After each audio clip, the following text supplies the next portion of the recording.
He's a local artist that's looking to inspire the youth and bring inclusive and diverse artistic experiences to the communities through mural and theater creation and more of his own art.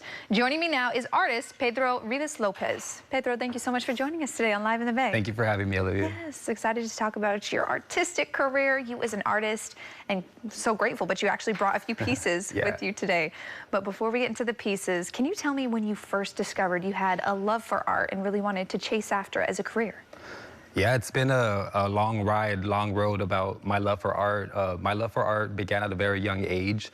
I just didn't know what that would translate to because when I immigrated to this country, I immediately was kind of in a sense of having to be afraid and kind of hide myself and hide my identity. So I stayed silent oftentimes. I grew up in Fresno County, and I saw a video once of like an acting for TV or learning how to act skills to go to it. And I told my mom that I would really want to do that. But she told me that that was for folks who had perhaps a lot of talent and some money. And so I was like, well, that's not us. So immediately kind of just shut that down and put it away. So I pursued art for, I didn't pursue art, I pursued law. And I just knew that I needed to go to college. And it wasn't until when I go to college that I actually had my first experience with art. And I saw a play that transformed my life, and I immediately told my mom, hey mom, I'm not gonna do legal studies anymore. Now I'm gonna go ahead and quit and do theater arts. So I immediately began to fall in love with theater, and it's magic. Oh my goodness. So from there, you've kind of your art career has really sprung up. And what do you love most about being able to express yourself through art, and maybe what do you stand for within your art? Yeah, so the thing that made me fall in love with the play that I saw was the ability for folks to speak on issues that are normally never spoken about, and how brave people are on the stage to share these emotions, and how talented they are to bring their dance and poetry and every element of expression that is beautiful. The one thing that I fell in love with was being able to give somebody a voice who perhaps didn't know how to say the thing that we all want to say, so we stay silent most of the times. So when I immediately found out that you could speak through art and say what's on your mind and in your heart without being penalized or without, I guess, being ridiculed, then I said, oh, I kind of want to do this now. So I immediately tried, and I wrote my first play. And the first play was kind of a story that I wanted to share that had been kept in my heart for such a long time. And I wanted to write it, and I wanted to share it with the world. So I wrote a play, and immediately it was well received and got the opportunity to co-direct it. And after that, it kind of I fell in love with the ability to go ahead and give a voice to those who I feel might not have that voice at that time, or not know how to say it. And it often came with a lot of communities that were oppressed in silence. So I fell in love with that, and also the transformation that comes with being involved with something like that. I grew up a very silent, shy kid, but once I found the theater, it kind of allowed me to tune into who I am and the power that is within all of us. So it really allowed me to blossom and to, I guess, spread my wings. And then I wanted to do that for everybody in my community after I graduated college. That's not something that happens often. So the fact that I had the ability to graduate from college, even attend college and come back, and I wanted to share my newfound craft with the whole world and make sure that they could too be transformed with the power of theater or just creating art.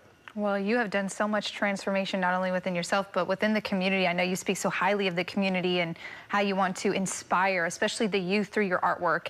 And you brought some of your artwork with you today. And I know the camera's going to take a look at it. And this first painting I'd love to touch on, an older woman who is in charge of a little ice cream truck. Can you tell me what you drew inspiration from with this piece? Yeah, it's one of my newest pieces, and they're showing a different piece right now, but go ahead, you can talk about the other piece. It's my newest piece, and I took this picture about 3 years ago in East Palo Alto, and it's from this lady who sells ice cream in the streets, and I see her oftentimes, and she's very well known in the community. So I love, as a visual artist, I transitioned into a visual artist, and during the pandemic, I was using visual art to go ahead and deal with mental health and just learn how to cope with everything that was existing. And so this painting here is a tribute to all of those street vendors who are out on the streets. You know, when I immigrated immigrated to this country, I was also a street vendor with my father.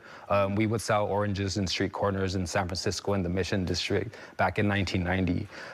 So whenever I see a street vendor, it always tugs my heart, and it always gives me a sense of being home and being a part of a community. So I wanted to paint her to honor her and to tell her story so folks can see her and know that we're here. And I just wanted to paint something kind of cool, and I made it a little bit abstract. I love it. I love that I love that it's a little abstract as well. And then you've also done some work within the community, Pedro. Can you tell me about some of the murals you've been able to transform along certain walls? Yeah, so it's interesting the way that this whole mural project began. And during the pandemic in 2020, Jessica Sanchez, if you're watching this, you're amazing. She reached out to me from Mendota, California, my hometown, and she asked me if I could help her paint a mural. And I had never done so before, so I immediately said, of course, let's do it. So long story short, we gathered a bunch of community members, and we equipped them with art kits, and we provided Zoom education online so that we could come up with the design of the mural. This was able to do so many wonders for so many folks during the pandemic because people were locked up. They didn't have any access to expression. And during this time, we needed to express ourselves because it was just a very intense moment in life. And art is therapy. So we said that we would do this for the community, and we did. We brought a big project to Mendota and we created a mural, involved over 100 people in painting, including some of my family. The mayor was out there as well. And most recently now, I've completely transitioned my career. I left my job last year, and I transitioned into just committing myself to waking every day and creating art. And lately it's been painting murals. The latest one that I did now is with the San Mateo County, and we were able to engage so many youth and community members in finding the magic that it is to paint. And some of them discovered that this is a talent that they actually have, and have said that they want to pursue it. And that's what I want to do, is just inspire new folks to go ahead and understand that we do have magic within you. It's just a matter of you disciplining yourself and you trying it out and making it happen. Well, thank you for all of the lovely artwork you're doing around the Bay Area and inspiring so many youth to just speak up and find their artistic abilities, because I feel like it really is within all of us, you know. So thank you so much, Pedro. We really appreciate your time here. Thank you. So great being here. Of course. Appreciate it.